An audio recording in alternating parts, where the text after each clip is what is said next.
So mereka berubah. So macam mana nak kekalkan perubahan itu supaya kekal jadi tabiat? Saya sebut di mana-mana, ya, sesuatu tabiat terbentuk dalam masa 40 hari insya-Allah. Kajian psikologi Islam mengesahkan bahawa dengan izin Allah, ihsan Allah, bantuan Allah, bila kita berubah dan lakukan selama 40 hari berturut-turut, dia akan jadi satu tabiat yang kekal dalam hidup kita insya-Allah. Ini semua dengan izin Allah, dengan usaha kita. So langkah pertama sudah tentulah untuk jadikan satu perbuatan yang perubahan yang kita lakukan itu jadi tabiat, berdoa sungguh-sungguh selepas solat, ya. Sebab solat atas tingkat sembahyang, sebelum kita berubah tempat duduk atau tempat solat, maka akan diaminkan oleh malaikat, akan makbul insya-Allah.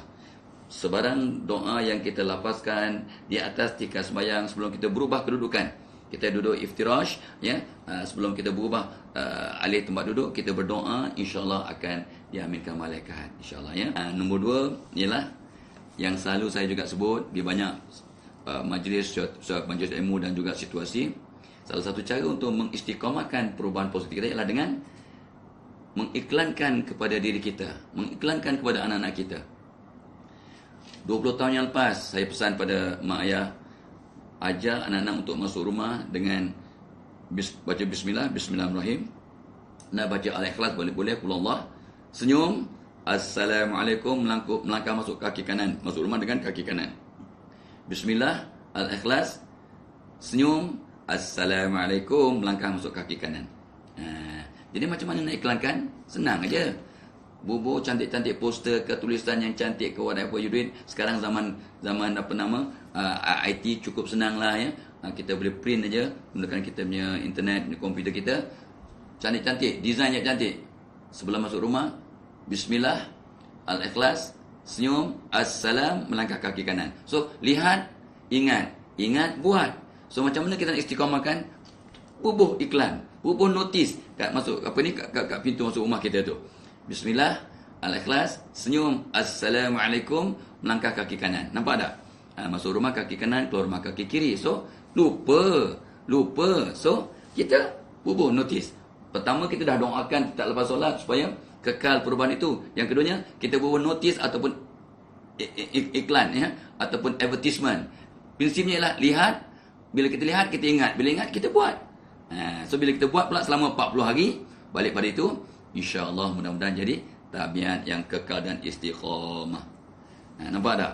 So iklankan tu macam-macam cara lah. Iklan kat tepi pintu ada, iklan kat you punya kat awak punya peranti tu, kat kita punya notebook, kat kita punya handphone, bubuh lah itu kat dia punya wallpaper ke, beberapa iklan yang dapat ingatkan kita. Letak kat atas meja kita. Di atas meja saya ada doa mula kerja, doa akhir kerja. Lihat, ingat, kita pun buat. Nampak? Ketiga, kita beritahu orang tersayang. Ini bukan kita nak sombong riak, ya. Bila kita beritahu orang tersayang, kita akan dapat sokongan yang luar biasa, doa yang luar biasa, perhatian dan peringatan. Tapi janganlah beritahu orang yang bukan-bukan. Jangan beritahu office mate, I nak gini lah, I nak win. Kadang-kadang mengada-ngada. Sebab kadang-kadang kata pakar-pakar psikologi, kalau kita kongsi niat kita dengan orang yang tak sewajarnya, mereka kadang-kadang fed up, menyampah, dengki, iri hati ataupun cuba nak sabotage. Ini tidak mustahil. Manusia itu berbagai-bagai. Tapi kita beritahu orang tersayang, keluarga kita sendiri, insya-Allah kita akan dapat sokongan, dukungan, doa dan peringatan yang konsisten insya-Allah. So cara untuk istiqamah ialah kongsi, dorong orang lain untuk berubah, dorong orang lain untuk bertindak. Ya, katalah, tolong jangan tinggalkan solat witir. Ini contoh yang sama saya buat tiap hari, ya, supaya kita ingat. Ya, tolong solat witir setiap malam sepanjang hayat, bukan sekadar lepas tarawih dalam Ramadan saja. Sebab Ramadan dalam masa 2 minggu lagi. So kebanyakan kita tarawih, lepas tarawih kita witir.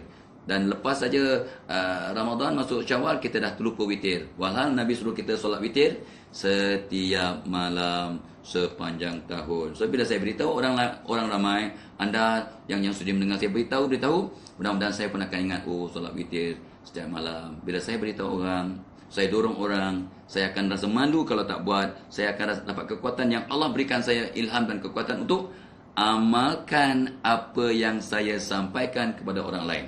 Because we got to walk our talk.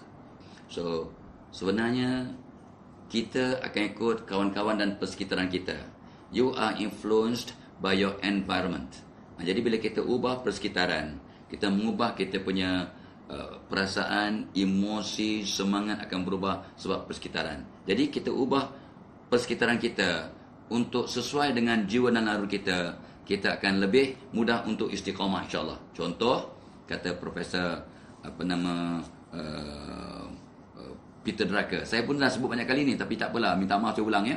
Peter Drucker kata, suasana yang kemas, tenang akan menenangkan fikiran kita.